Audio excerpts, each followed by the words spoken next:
বন্ধুরা দেখুন আমার ছাদ বাগানে বেগুন গাছ। এই গাছটাকে আমি ডাল থেকে গ্রো করেছিলাম।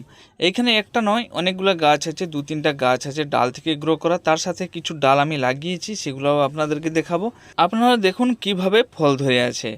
বন্ধুরা এইখানে ছোট ছোট ডালগুলো দেখুন, এই ডালগুলো লাগানো আছে, মানে এরকম ছোট ছোট ডাল কেটে লাগিয়ে দিলে হয়ে যাবে, কিছু দিতে হবে না। শুধু আপনি নর্মাল মাটিতে ওই ডালগুলাকে কেটে বসিয়ে দিন। ডালগুলা লাগানোর সময় ডগার দিকে আপনি 2টা মতন পাতা রেখে বাকি ডালটাকে আপনি মাটিতে বসিয়ে দিন। কিছু দিতে হবে না, মাটি সবসময় জল দিয়ে ভিজিয়ে রাখবেন, মাটি শুকনো হয়ে গেলে কিন্তু মরে যাবে।